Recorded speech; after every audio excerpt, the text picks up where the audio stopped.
Okay, this is Halvard Montiel reading a book for Andrew. It's called Wake Up Missing by Kate Messner. 4 kids, 2 weeks in the Florida Everglades, one top secret science experiment that could change them and the world as they know it. Mr. Stetler, huh? Why does the stamp say it belongs to Miss Stone? For my big brothers, Steve and Tom, I forgive you for beating up my stuffed animals.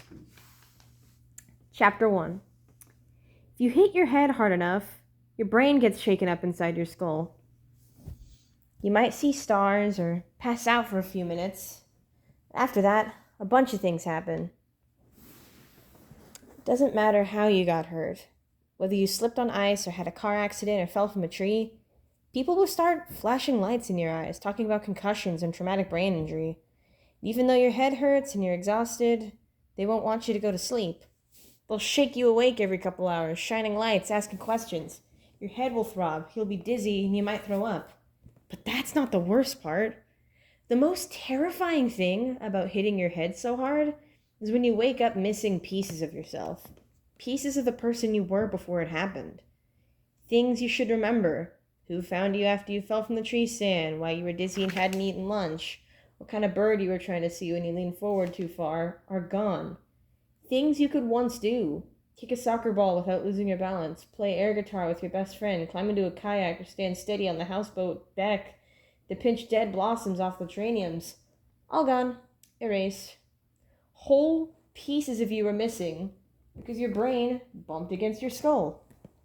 That's kind of what happened to me, actually. That's why I wanted to go to ICANN.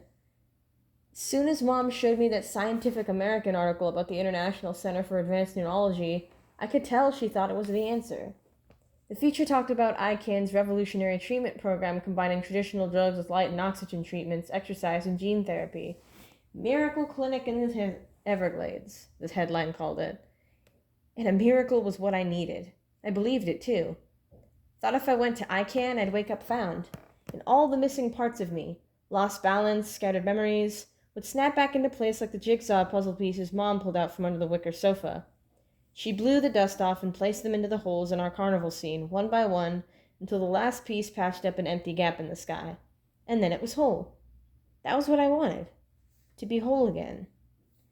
There are plenty of hospitals around the country with head injury clinics, but at first, Mom and Dad hated the idea of sending me away. Before I was born, they thought they'd never be able to have kids. Then I showed up, an only child, wrapped in love. Never even been to camp, and that was fine with me.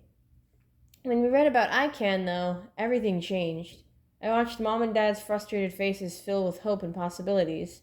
Maybe if I went, I'd be normal again. Maybe I'd be happy again. Those maybes found their way into my heart, too. I told Mom and Dad I wanted to go. Then, everything came together so quickly.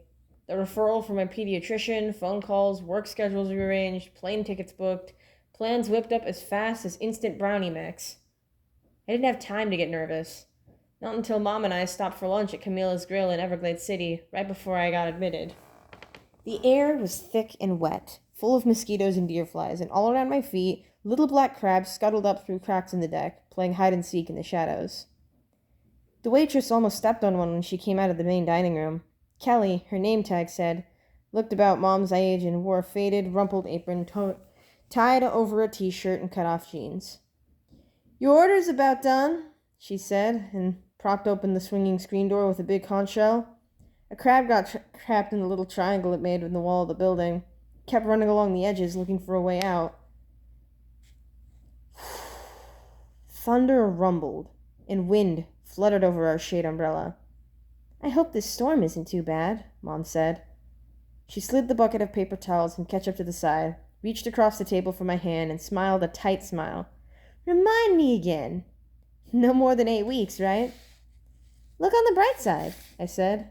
8 weeks without loud music or soggy water shoes left on the kitchen floor. 56 whole days before you find another sticky peanut butter covered spoon in the sink. Mom jokes that my favorite snack is the bane of her existence, so I thought that would make her laugh. Instead, her eyes welled up with tears. I was confused. She blinked and spun the paper towel roll around in its bucket. I know this is where you need to be to get better. Mom missed the old cat, I knew. She wanted her daughter back. The one without the mood swings and headaches. The one who could have fun and be happy.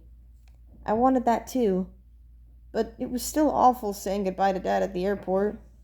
Goodbye to the cool wind off the bay and our houseboat that rocks me to sleep at night. Goodbye to my bedroom with its faded denim bedspread. Goodbye to the big oak tree silhouette that Aunt Beth painted, branching all over one buttery yellow wall with little shelves that held my clay birds. I only brought one with me here, the cardinal, because it reminded me of Mom's reddish hair. I looked up at her. The humidity here made her curls all frizzy and wild. I smiled. You look kind of like Lucy's poodle right now. She laughed and took my hand across the table. I'm going to miss you so much. It'll go by fast. I looked down at a grease-stained newspaper someone left on our table. My welling up tears blurred the headlines, but I could still read them. Terror suspect nabbed in London. Florida senator promises crackdown on nations that harbor terrorists.